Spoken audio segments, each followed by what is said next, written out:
제목 오늘의 뉴스. 언니 안녕? 오늘의 뉴스를 전해줄게. 1.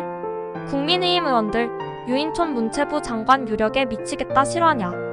국민의힘 의원들이 유인촌 전 문화체육관광부 장관의 문체부 장관 내정설에 크게 반발하고 있다.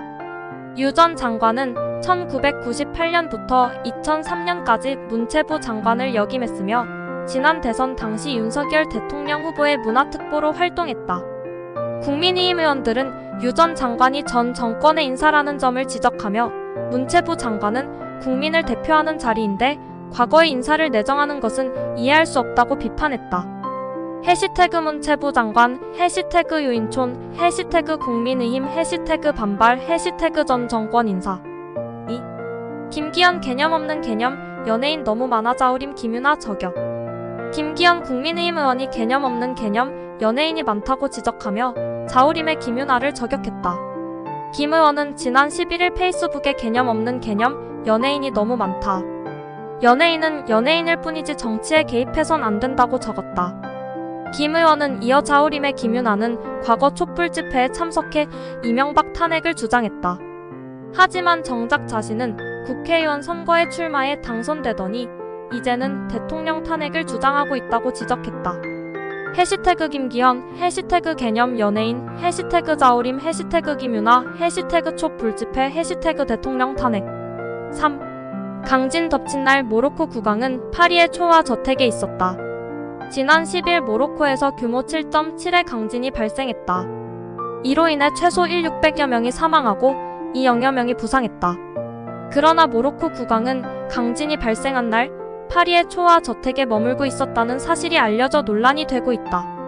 모로코 정부는 국왕이 강진 발생 직후 모로코로 출국했다고 밝혔지만 현지에서는 국왕이 국민을 위로하기 위해 즉시 현장에 달려갔어야 한다는 비판이 나오고 있다. 해시태그 모로코, 해시태그 강진, 해시태그 국왕, 해시태그 파리, 해시태그 초화 저택. 4. 단독원전 오염수 타격 일본 수산물 한국에 수출 확대한다. 일본 정부가 후쿠시마 원전 오염수를 해양에 방류하기로 결정한 가운데 오염수의 영향을 받은 일본 수산물의 한국 수출이 확대될 것으로 보인다. 일본 수산청에 따르면 후쿠시마 지역의 수산물 수출량은 2022년 7월 기준으로 전년 대비 20% 증가했다. 특히 한국으로의 수출량은 16% 증가해 일본 수산물 수출의 10%를 차지했다. 해시태그 원전 오염수, 해시태그 후쿠시마, 해시태그 일본 수산물, 해시태그 한국 수출. 5. 이재명 오늘 왜 불렀나 증거란 하나도 제시 못하면서. 이재명 더불어민주당 의원이 지난 11일 국회 법제사법위원회에 출석해 윤석열 대통령의 대장동 의혹 수사 관련 질의를 받았다. 이 의원은 윤 대통령 측이 자신을 의혹의 당사자로 지목한 데 대해 오늘 왜 저를 불렀는지 모르겠다며 증거란 하나도 제시 못하면서 마치 제가 범죄자인 것처럼 떠들고 있다고 반발했다.